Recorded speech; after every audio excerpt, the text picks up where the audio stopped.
আসসালামু আলাইকুম রহমতুল্লাহ বারাকাতুহু। সবাইকে দেখেন, আজকে আমি ভিন্ন স্বাদের একটা ভিডিও নিয়ে আসলাম আপনাদের সামনে। আজকে আমি পালং শাক ভাজি করবো চিংড়ি মাছ দিয়ে। দেখেন, এই যে চিংড়ি মাছগুলো দেখাইলাম না, এগুলো শুধু একটু হলুদ লবণ মরিচ দিয়ে হালকা একটু ভাজি করে নেবেন, কারণ ভিডিওটা বড় হয়ে যাইতেছে, সেই জন্য আর মাছটা ভাজি করে দেখাইলাম না। এখানে ফ্রাই প্যান বসাই দিলাম, তার ভিতরে দিয়ে দিলাম রসুন কাটা। আমি যেইভাবে করি আপনাদেরকে সেইভাবে দেখাই। রসুন বাটা দিয়ে দিলাম, হালকা একটু সটে করে নিব। তারপরে দিয়ে দিব একটু দিয়ে দিব পেঁয়াজ কাটা, সাথে কাঁচামরিচ একসাথে সব কিছু দিয়ে হালকা একটু ভাজি করে নেব।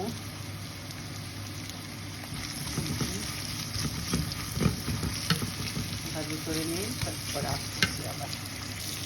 দেখুন, যে ভাজি হয়ে গেছে আমার পেঁয়াজ, এখানে একটু হালকা ভাজি করে নিচ্ছি। এখন এখানে দিয়ে দিব আমি এক এক করে একটু হলুদের গুঁড়া, একটু লাল মরিচের গুঁড়া, একটু হালকা অল্প একটু জিরার গুঁড়া, বাস।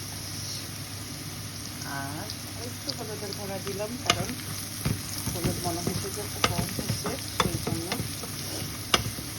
সাথে দিব লবণ, এখনো লবণ দিই নেই।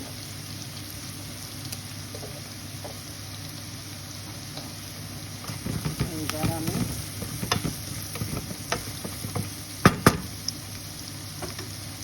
চিংড়ি মাছগুলো আবার দিয়ে দিলাম, চিংড়ি মাছগুলো দিয়ে দিলাম, দিয়ে একটু হালকা নেড়ে চেড়ে শাকগুলো দিয়ে দিলাম। বেশি চিংড়ি মাছ বেশি জোশ করা যাবে না, শক্ত হয়ে যায় চিংড়ি মাছ বেশি জোশ করলে। এবার আমি এক এক করে শাকগুলো দিয়ে দিলাম আস্তে আস্তে। অনেক মজা, তবে একবার করে খাইবেন, দেখবেন অনেক মজা লাগে সব চিংড়ি মাছ লাগে।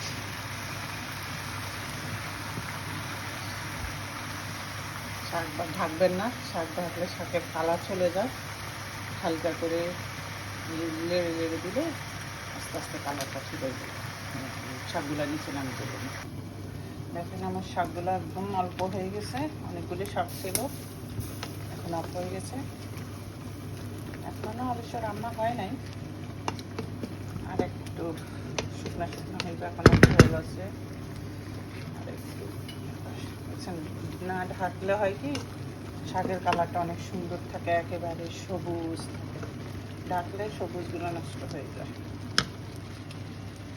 আর একটু করে নামাই ফেলবো, সাথেই থাকেন।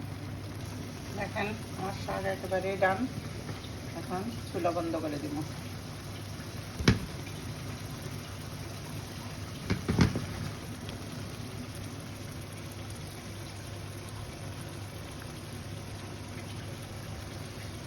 আল্লাহ হাফেজ।